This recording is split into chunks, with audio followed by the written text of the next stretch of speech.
Countdown. 3, 2, 1. And we're live. Good morning, everybody. Happy, what the hell day is this? Wednesday. It's Wednesday. I'm not used to doing these mornings. This guy woke me up early today. I haven't talked to him. We just figured out it's been like almost 4 years. So let's welcome to actually the new show. It's now the Bay Ragni Show.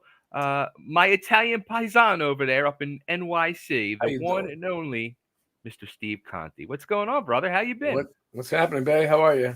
And hi, everybody out there watching.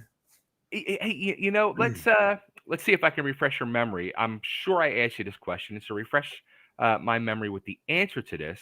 Probably the hardest question I'm going to ask you through this whole interview. Okay. Is it gravy or sauce? Oh, never gravy. Gravy's the brown stuff you put on turkey. Thanksgiving. Oh, that Steve. is sacrilege, dude. Sacrilege. See, my grandmother always said it was gravy.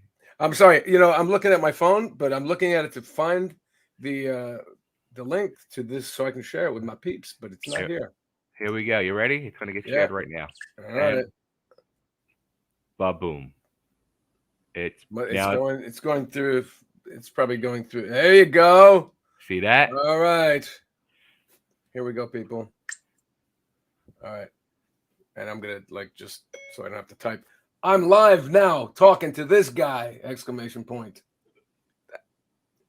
That's pretty much my life these days, talking into my phone. Are you playing guitar into the phone as well to record? Oh, yeah. I'm writing songs into the phone. I'm walking down the street going, na, na, na, and then the riff goes like this, and the bass comes in. I have full arrangements in here. At least thoughts about full arrangements.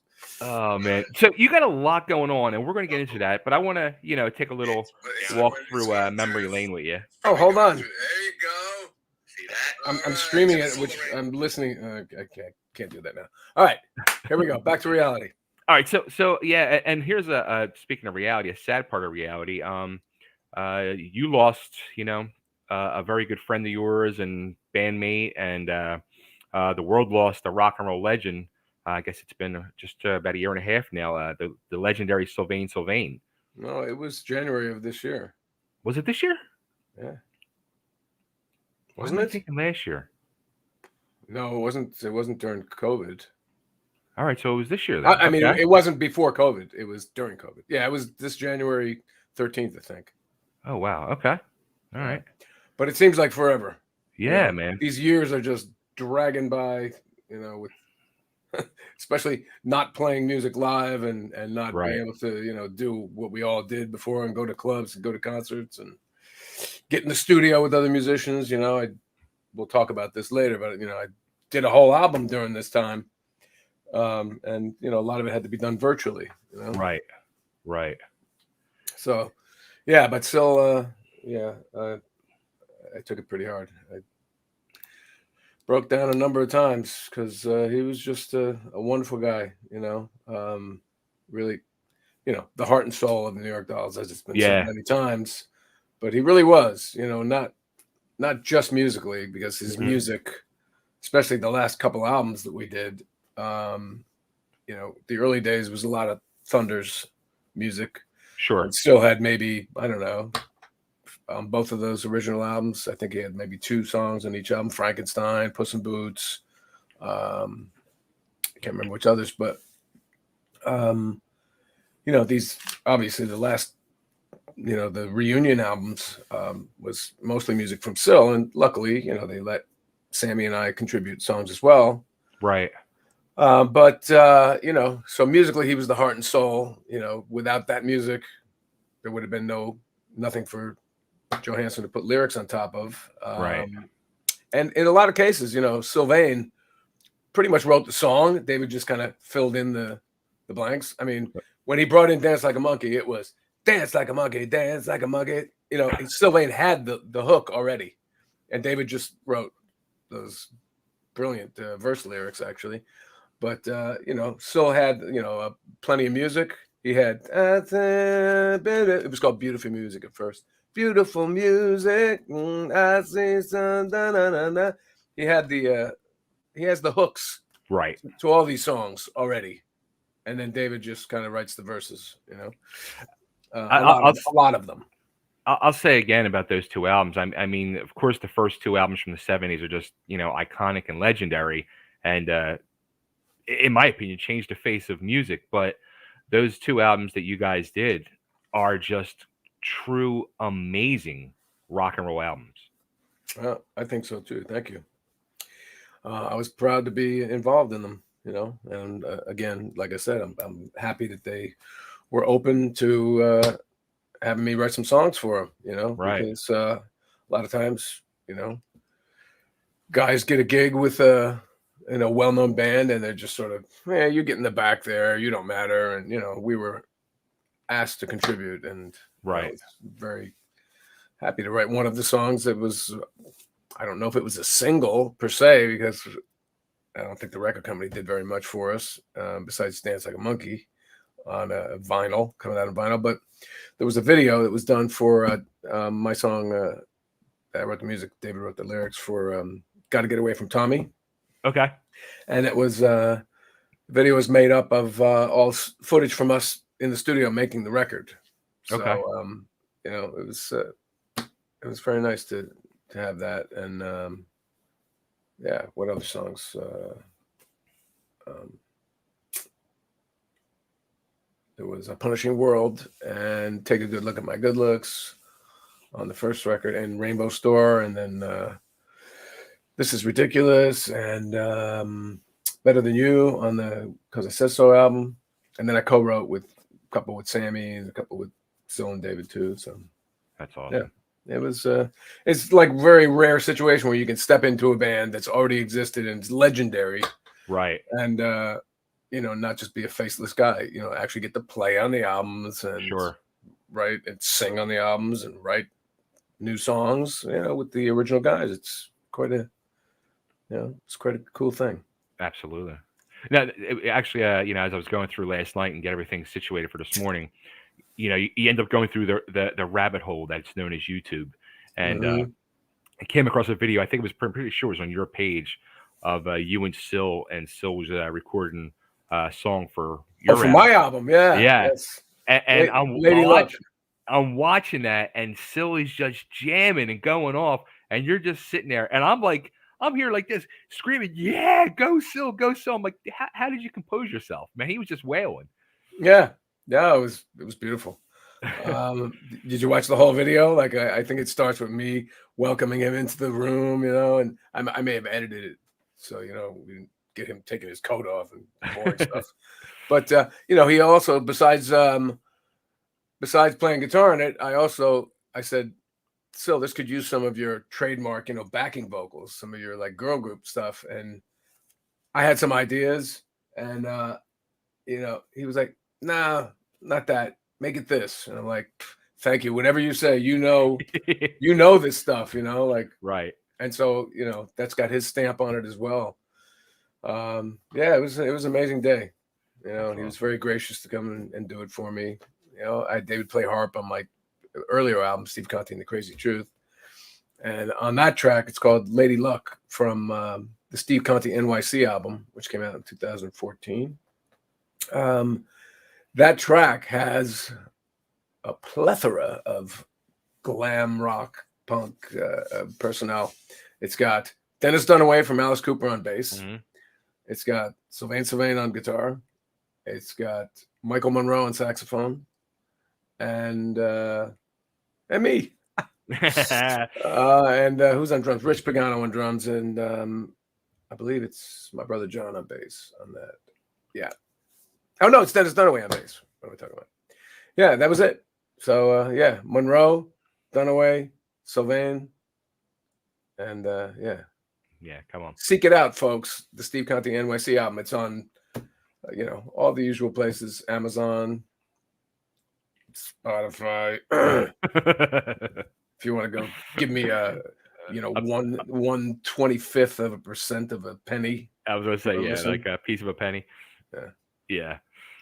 So, do you still keep in touch with David, or haven't talked to him for years, man? Wow. Yeah, I don't know. We just went our different ways, Interesting. He's doing his thing. He started doing Buster again. Oh, really? Yeah. Wow. Yeah, so Wow. I'm doing my thing, head Right. down, keep moving ahead. I mean, it's nice that the New York Dolls is part of my resume, but I don't rely on that. I No. mean, Yeah. I play with tons of other people. If I'm gonna list people I play with, there are a lot of impressive people: Willie DeVille, Paul Simon, Did Billy you play with Squire, Chuck Berry? Peter Wolf, Chuck Berry. Yeah, I mean, So I, the Dolls weren't my claim to fame necessarily. Although some people know me only from that. They don't know right. about my anime work. They don't know about my solo work. They don't know about Company of Wolves, my first band that was on Mercury. So there's you go down my rabbit hole, you'll find some stuff. Oh, well, how about that? Do you go down your own personal rabbit hole? In my mind, you mean? No. Like actually, like pull something out to like either listen or watch or. Rarely. I mean, only if I'm trying to look for content to post on Facebook or something. Like the other day, I was going through my camera, my phone, and I saw a picture of an old album cover, and I was like, "Oh, I need to post something on Instagram. I'll put this up," But yeah, generally, I just keep moving ahead, and oops, sorry about that. Generally, those things are for because there's new followers and listeners, and Right. every day that if I thought, well, I posted that album 5 years ago, Right. everyone knows about it. Well, there's someone that just joined yesterday who never heard about, didn't have any idea that I did this or that or had this or that record out. Right. Now, you mentioned Michael Monroe, and that's a big part of your your musical career the last 10 years. Yeah. What about something here? Let me ask you your opinion on this. It's something I was thinking about with not only Michael but a few other singers. Now, especially like Michael's been doing this for 40 plus years now, and he's still today. Like I was just watching, going down the rabbit hole last night. I came across a video from he just did on TV recently, doing "Million Miles Away," and his voice still sounds today, pretty much the way it did 40 years ago. But then you have some other guys in the business, and I don't want to start throwing names out. Or anybody can, throw those names out, who've been doing this for 40 plus years, and their voice just has not held up at all. What do you think the difference is between Michael and those guys? I have no idea. The guy never warms up. I'm backstage, warming up my voice because I know what I need to do to keep my voice in good shape on the road. I sing a lot higher parts probably than Michael, so it behooves me to warm up myself. And maybe my voice is a lot more sensitive than his. He's just he doesn't even drink or alcohol, which totally dries you out. I'll be having a glass of wine or beer or something before a show, which I probably shouldn't do. But yeah, he's just one of those freaks of nature. I mean, look at the way he performs. I mean, he's a true front man, Right. I mean, he's like a maniac. He'll climb up. I'll be playing a guitar solo. I'm like, my eyes are closed. I'm looking down. I hear people cheering. I'm going, yeah, thanks. These people are loving what I'm playing. And then I look up. No one's looking at me. They're all looking up here. I'm like, what? Oh, Michael's climbing all the way up on the lighting scaffold.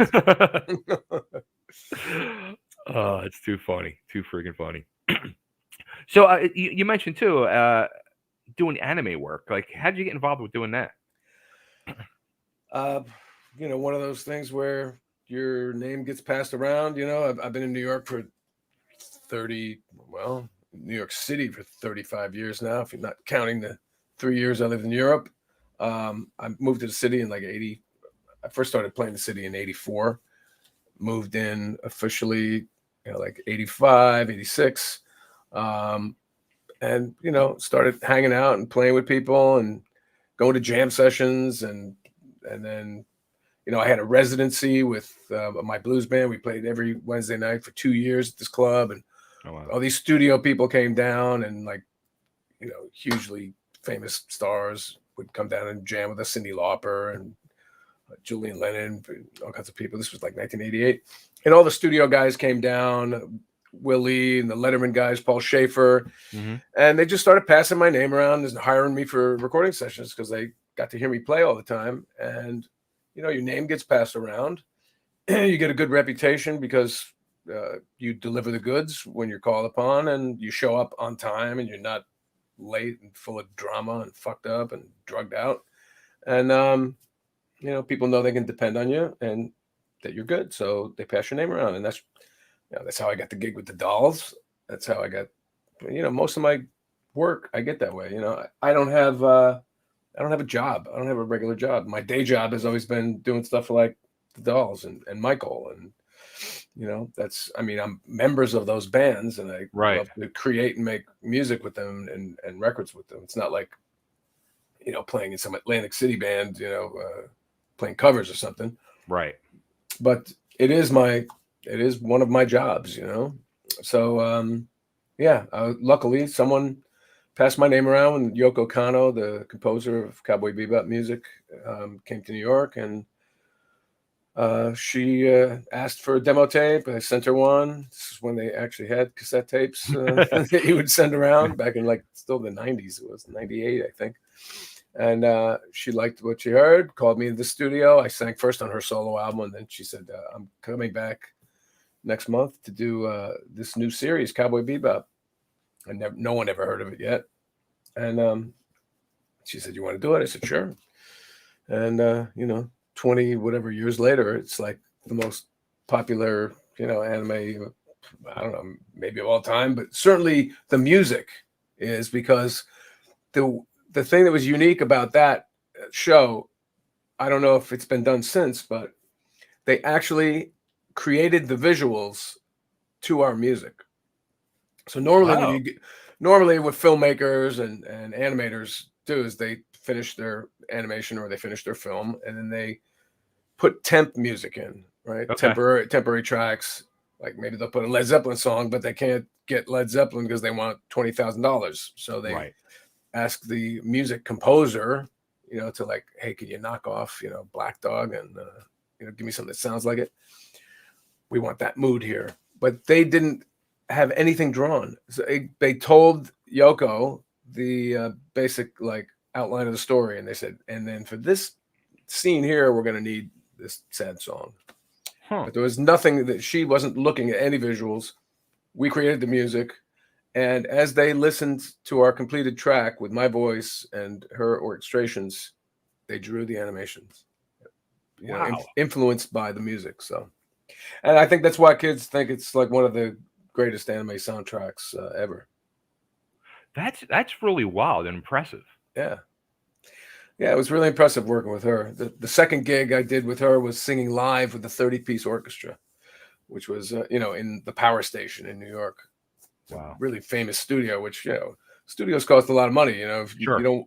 you're kind of watching the clock, if you got somebody in there who's fucking it all up, it's going to cost you a lot of money. And, the fact that she didn't want me to overdub, she didn't want me to fix anything. She wanted me to do it live. I was like, okay, I think I got this, and it was her playing piano and string players, and, it was like 30-piece strings, cellos, double basses, violins. It was amazing. Wow. So yeah, all good stuff. That's amazing. That is amazing. Now you mentioned, this is your job, Yep. and many, well, let's face it, the whole world was affected last year once the pandemic happened. What happened Was to you? that last year? Seems Yeah. like 2 years ago. Good old. Well, yeah, I 2020. guess we're almost at the end of this year. So yeah, it's about a year and a little more than a year and a half now. Yeah, luckily I had started this new album, which we'll talk about in a minute, Bronx Cheer, of mine. I had started recording in September of 2019. Okay. And I worked on it September, October, November, December, January, February. In between all the other stuff, I had like Monroe tours, I had other gigs, I had it took that long. It wasn't like 5 months of intense working on it. We cut the tracks in a weekend, Wow. because I had great players.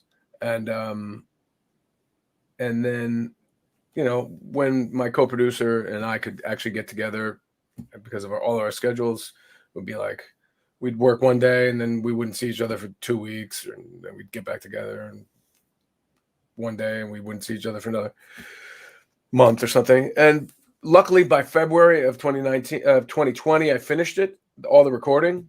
And then I went over to Finland to do some gigs, and the border was closing and COVID happened, and I rushed back home, and couldn't go anywhere, couldn't get in any studios, couldn't see any people. So I mixed the album with my mixer via the internet, which I've done anyway on previous albums. It's probably my 5th record I've done this way. Okay.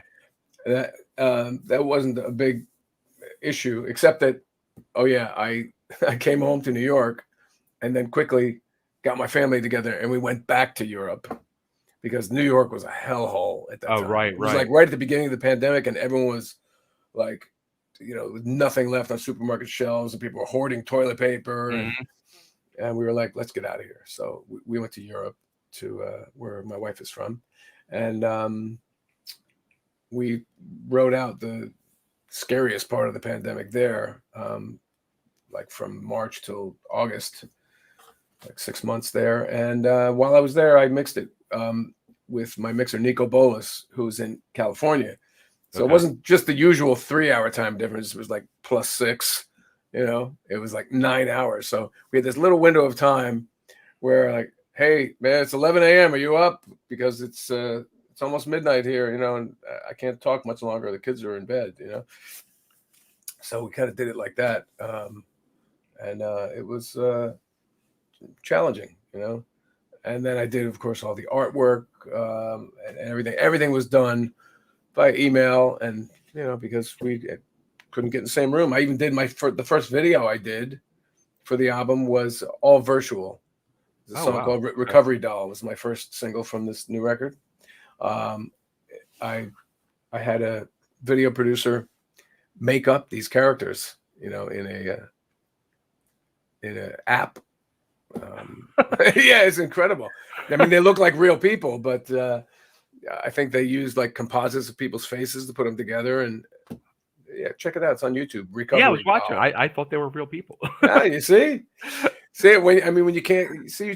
So the pandemic has actually allowed for some new creativity. Like I would have never done a video like that. I would have got my band and like played and in a room, and I couldn't get together with people. So it's been a blessing and a curse. A blessing also that I got to spend so much time with my 2 boys. It's right.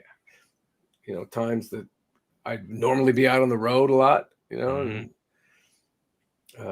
so and I guess maybe a lot of people were kind of going nuts, caged in with their families during the time. But I realized, man, I really made the right decision with my wife and having these wonderful boys, and just deepened my bond and love for my family life. That's awesome. Yeah, I before we went live, I'm here in Nashville now, and I'm here and I have now engaged, and I realized, I made the right move. I definitely made the right move. So congrats, man. Thank you. As a matter of fact, she's also a fellow Italian from New York. She's from Brooklyn, so. Oh. But she calls it gravy at times. Yeah. Sometimes it's sauce, sometimes it's gravy. Well, maybe it's a Northern Italian thing. I don't know, or maybe I think it's more of an American. It's more of an Americanization. Right. I mean, the real word is sugo. Sugo, which means sauce. Sauce. So there's no such thing as gravy in Italy. I mean, they don't do brown gravy on turkey. It's an American thing, and I think there's probably some people from Brooklyn and Bronx and wherever that call it that. I've certainly met my share of Italian families who call it gravy, and I'm like, "Rrr," and they're like, "Rrr." Oh man! Now, correct me if I'm wrong. I think I remember during the pandemic, you putting a post on social media. It seemed like your biggest complaint was you didn't have your normal hairdresser to do your hair. That wasn't my biggest complaint. But like I was telling you that we went to Europe. My mother-in-law cuts my hair, and she's in the Netherlands. So, a lot of times if you see my latest video, my hair is much longer than it is now, because it was filmed before the summer. Okay. And then I went to the Netherlands this summer, and she cut my hair, and I came back, and well, it's actually grown quite a bit now. But yeah, I usually wait a year between haircuts, which is unheard of. No, it's normally like 8 weeks or 3 months at the most. Wow. But a lot of times I'll go and try and get a haircut here in New York, and when I go back to her, she's like, oh, "What did you do? Now I gotta start all over again." And just have to cut my hair real short to get, because the layers are all weird and right. different. And she does it. She just does it. She never went to beauty school or doesn't have a license. Has no idea what she's doing, and that's why I like what she does to my hair. She just has that magic touch. Exactly. So the new album actually comes out next Friday, November 5th, Bronx Cheer. Right. You talked about the one single, Recovery Doll, and you have another single out called Dog Days of Summer. Yeah, we're actually on to another single since then. Hold on a second. Let me show you. So Recovery Doll was the first single that came out with the virtual reality video of virtual band and singer, and this was the glow in the dark green vinyl single, awesome. 45, which I still have a bunch. I'm gonna bring them to my album release party, and I'll probably reopen my my shop here to sell stuff when I get back from. I'm going over to Finland after my release party to nice. Start recording with Michael again. But so that was the first single, Recovery Doll. Then we did Dog Days of Summer, like you said, with a video that I filmed in Holland, in Netherlands, this summer, which is really cute. It's got my kids in it, my wife's in it. I was going to say, that's your wife and kids, huh? My mother-in-law filmed it. She's a filmmaker, nice. too. Yeah, a very creative family. And now we have a video out called Flying, which is gorgeous. It's like a 5-minute, 20-second ballad that I never thought the label would get behind, but they love it. I haven't heard it yet on Underground Garage. So I'm on Wicked Cool Records, which is Little Steven Van Zant's label. They're doing a fantastic job.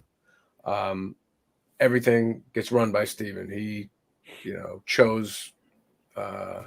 Well, the album was done. I finished the album, then presented it. I said, "Here's the album," and he liked every song, and he picked the singles, and then they get played, in the Underground Garage. Recovery Doll was the coolest song in the world. I think Dog Days of Summer was the coolest song in the world. I don't think Flying is, because it's a ballad.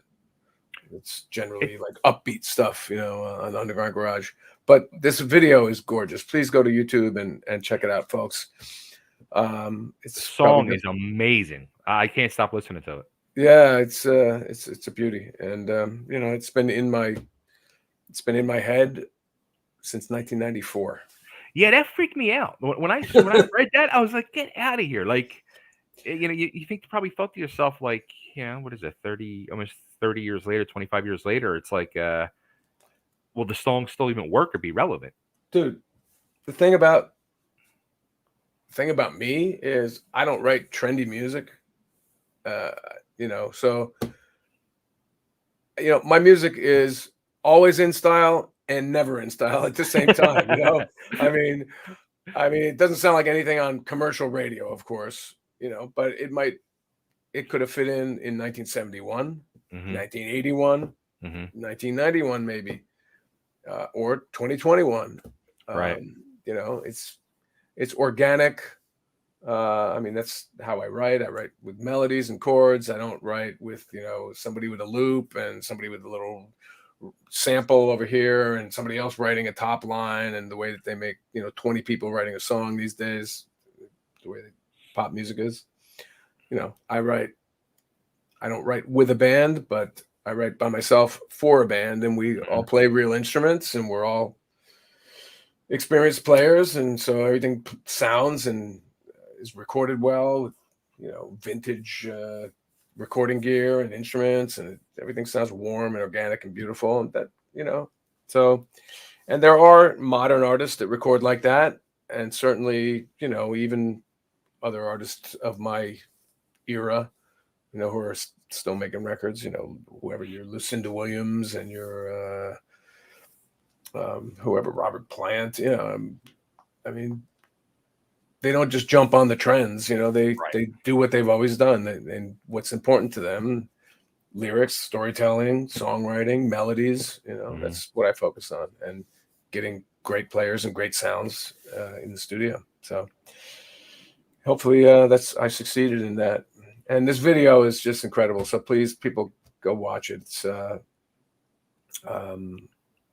was filmed in upstate New York, and it's parts of it in New York City. It's a beautiful story. This director, Peter Perigny, and his friend Sean Quinn, who did the video, and Peter's son Orion edited it. They did a wonderful job on it, and it's getting lots of great reaction. I think it's got almost 250,000 views in less than a week. That's amazing, man. Congratulations. Thank you. Yeah. Is that like the most for you for solo? It's more views than all the other videos I've ever done combined. And some of those videos are 10 years old. So wow. But I got a little excited about it, but I don't get too caught up in it. It's like you can't get too caught up in likes and all that stuff, on social media. It's why some kids are in bad shape right now, mentally. If I worried about why didn't they like my video, and you got people leaving like nasty comments. It's just like, yeah, all right. I don't know why you felt the need to wander in here and like talk some shit. So delete, block, whatever. The internet and people are an interesting combination. I mean, it's easy for people to hide behind, a little icon of an avatar, and right. talk a bunch of shit, But I've even had people who I know who they are, like during the election, they didn't like my side, so they come maybe, I'll kick your ass. I'm like, excuse me, I mean, and these people, I went to my high school, I didn't know them, but I know they're real people that other people I know are aware of, and I'd be like, block, report, block, right. Yeah, it's a big waste of time sometimes, but social media is it's here to stay, I think. Although there's a lot of shit going down with Facebook right now. Right. Listened to some news this morning about their algorithms and how they're driving people towards misinformation and radical views and conspiracy theories and all that, and it's a little disturbing, but I basically use it to get my music out. There you go. I mean, I have a record company. I love Wicked Cool Records. They're doing a great job. They're getting me great press, and they have a promotion guy who hooks me up with stuff like this, like talking to you. And but then it's part of my job to then repost that and promote it other places too. Absolutely. Did you ever say to little Steven, like, hey, like back in the day, why didn't you get me on The Sopranos? Wouldn't have mattered. Sopranos is over. They ended. I don't know when they ended. When did they end? It's been it's like 7, 8 years ago. Maybe 10 years. Yeah. I was hooked on this show from episode 1 every Sunday night. Because it was before Netflix, where you could watch it, or the internet where you could watch it on demand. This was like 99, I think it came out, maybe. Yeah. And every Sunday night, boy, don't make any plans for Sunday night. Exactly. I am gonna be right here on my couch. That was the plan with a even one time, macaroni. Even one time, yeah, exactly. I used to get together with my friend Tony Shanahan, bass player for Patti Smith, and we would have Sunday night get-togethers, and we'd have pasta and red wine, and he's Irish. And I remember my girlfriend at the time, we were up in Woodstock like for a weekend or just for the day, whatever. We went up, and it was like, oh no, we were starting to drive home. We're like, it's on in 10 minutes, and we drove by a motel. It said cable, HBO, and I went. We pulled in. We checked into a hotel room for 1 hour, not for the usual thing. Yeah, We checked into a hotel room for 1 hour just to watch. But we checked in for 1 hour to watch The Sopranos. And then we That's got friggin' back amazing. on the road. Not many shows can make a person do that. Nope. No. None. Breaking Bad was pretty good. It's my second favorite show. And then Game of Thrones. Those are my top 3 shows. Since you asked. You know what? I'll tell you real quick, not that anybody cares, but the show I've gone back and been watching now is All in the Family. Oh, God. Classic.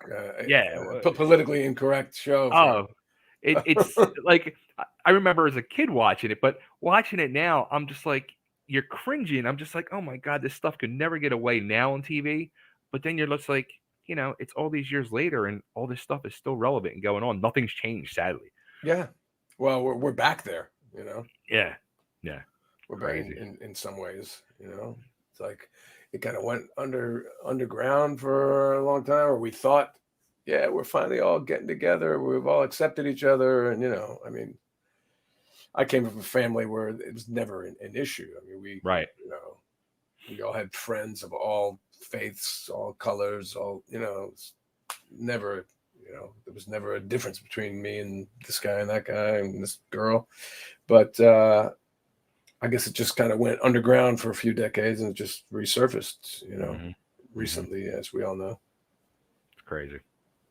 So is there any chance we could twist your arm to play a song? I mean, is the voice okay? Or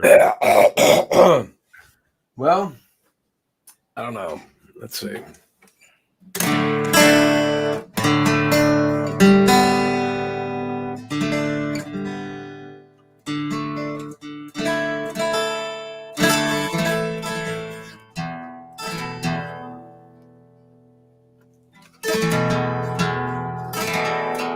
The thing about this album is I'm going to do one of the newer songs, but there were 4 new songs that I had written for the album. And then I went back into my back catalogs. I write so much. I do albums infrequently because of life and work, but the songs never stop coming, so and I luckily, since the digital revolution, I've been able to log them all in my phone and in my iTunes, so I can, if I'm looking for like, punk song or blues song, I just put like blues, into my search window, or if I remember the title, I can like find these songs. Before that, I had, piles of cassette tapes, which I still have, which, wow. I know there's some great ideas on those, but it's a daunting thought to like look at all those tapes and go, where's the good stuff amongst there's a lot of shit in there too, But so I went back through all my my old catalog and found, songs that would hang with my new songs. And like I said, I'm not writing trendy stuff where it's like dance music or stuff. So as long as it's the best song wins, and I play them with the same musicians and we make everything feel like it hangs together, and it does. So this one was from I guess just before I made the album, and it's about when I wrote it, I wasn't just writing about like the end of the summer where those days are so hot that you just want to lay around and do nothing in the shade, but I realized it was kind of about me watching my kids grow up and watching myself get older, and so this was called Dog Days of Summer. Nice.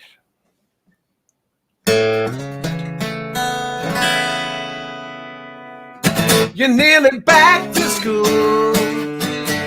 watching that heat off the concrete rise. I trade your heart so cool, get your last lick its mother town just dies. So don't you wake me up, Thomas, from my backyard garden slumber. When them dog days of summer come around, don't want your lemonade. So life gave me lemons, I made some art, just hanging in the shade. You can fire walk on the pavement, bless your heart.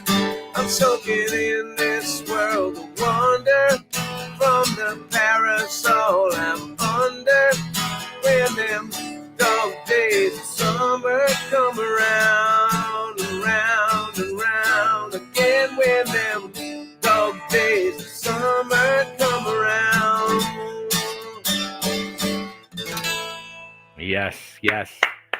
Shortened version for you, but that's all right. There you have it. Awesome. Thank you.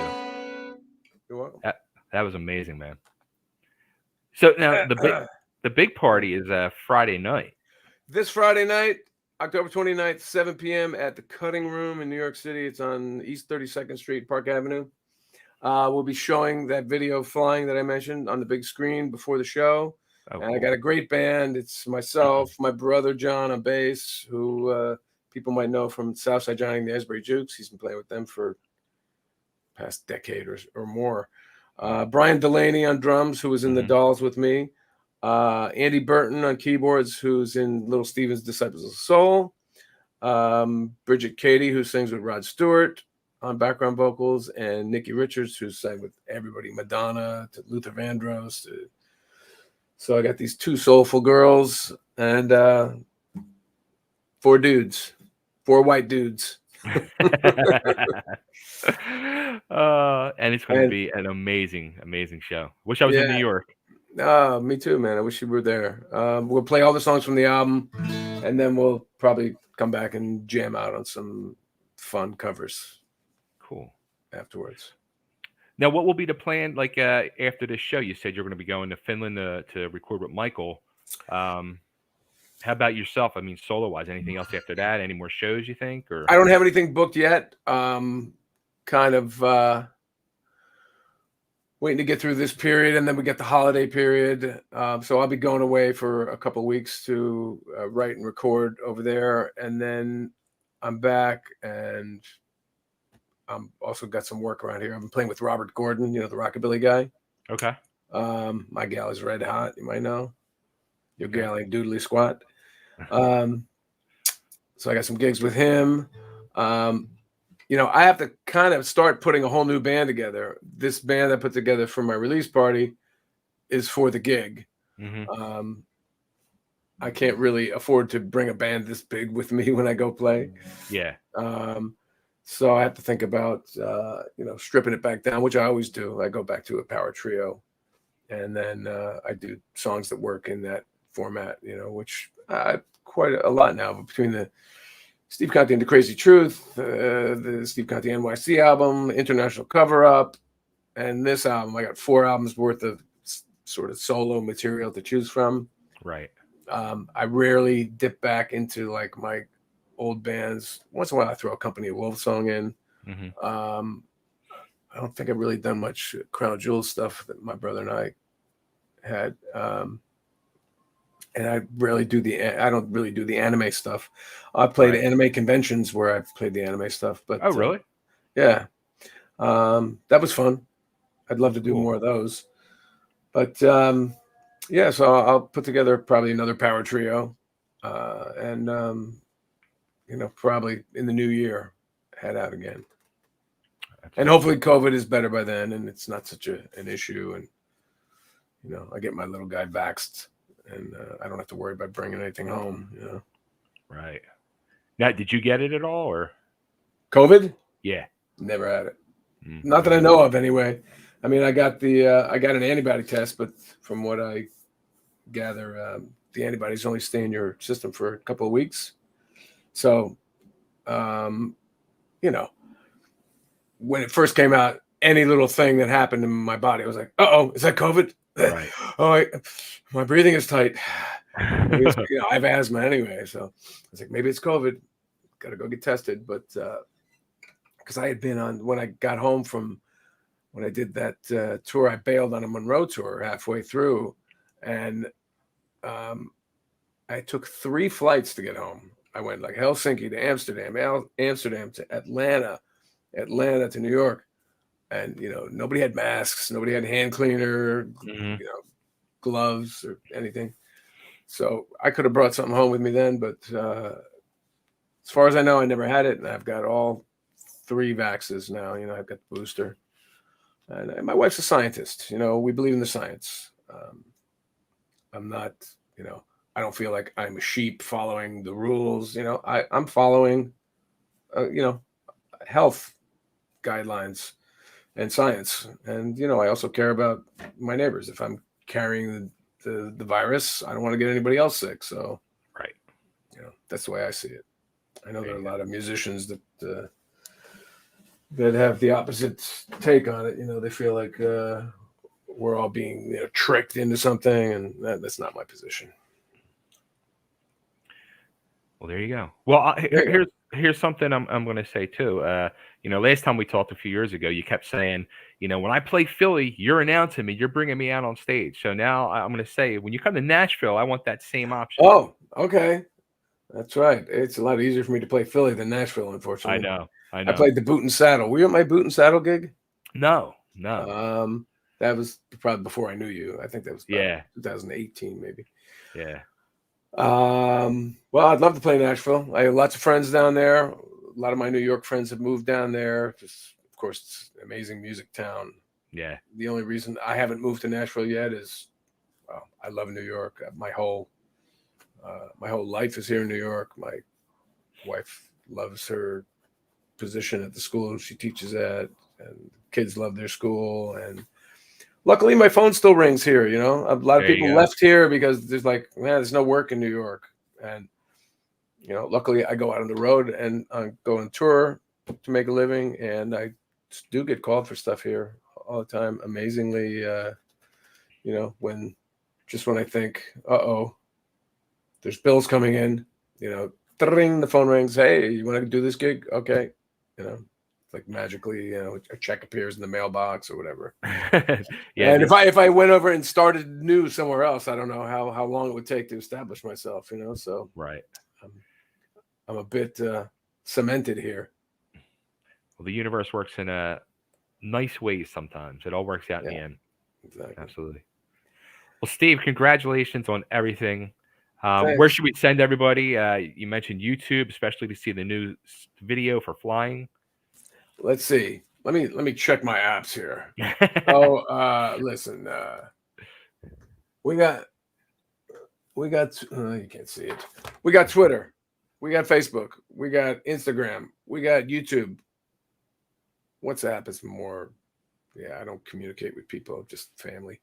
What else? Tumblr. Believe it or not, Bandcamp is actually, should go to my Bandcamp page because that's where I have all my albums, all my solo albums, including the vinyl and CD of my new album, Bronx Cheer. This one is signed to someone. This is going out to a guy named Matthew. This is the vinyl. Oh, nice. It opens up so you can do whatever you do on the inside of a double album. I know what I used to do when I was a kid. Many people used to do that. Yeah, and my wife took that picture. Amazing, right? Central Park. She took it with an iPhone. Unmistakable nose and chin. You don't even need to see my face to know it's me. And then the vinyl is just gorgeous. That is the definition of wicked cool. Yeah, this is Wicked Cool Records. Thank you, Stevie Van Zandt, who's actually got a great new book out, which I can't wait to get my hands on and read, Unrequited Infatuations. So it becomes my release party. Not really a party, but my release show. I'll have these. I'll have CDs. These thingies. And the singles that I showed you earlier, and also T-shirts I made with the album cover. Oh, nice. So yeah, those are my sites. Check me out. I have a website too, stevecontenyc.com, which I update once in a while too. There you go. All right. Very good. Steve, thanks again for doing this. Thank you for playing. That was freaking amazing. You're the only one I've done that to for on this whole run of interviews. I'm doing a ton of these Zoom interviews and internet things, and they always ask me, "Can you play?" But actually, to be fair, the reason I did it today was I figured out how to hook up my really good microphone, which is right here. Ah, see that? You see? There you go. This is the mic I record my my vocals for my album on. So I got this thing going, and normally I wouldn't want to do it on a cell phone or through the crappy mic and speakers in the laptop. Computer. So. Yeah. So there you go. Awesome. Thank you, Steve, so much. Congrats again, and have fun Friday night. Thanks, Chubby Dudley. That was my old wrestling career. Oh yeah? Did you wear a mask? No. I showed my ugly mug. Yeah. Wow. Like professional wrestling, or yeah, like throw the guys, like theater wrestling. Nice. I did that for like 13 years. Share some film with me on Facebook. Send me some clips. I'd love to see it. Me too. If you have any. Cool. All right, man. All right, folks. Take care. Thanks again, Bay, and see you folks out there. If not at my release party, well, somewhere on tour, I hope, in this great country or beyond. There you go. All right. Or just go to Steve NYC on any of your favorite apps or websites. Yeah, it's either Steve Conte or Steve Conte NYC. One or the other, you'll find me. It's usually a picture of my ugly mug, and you'll know it's me. There you go. All right. All right, man. See you, man. Take care.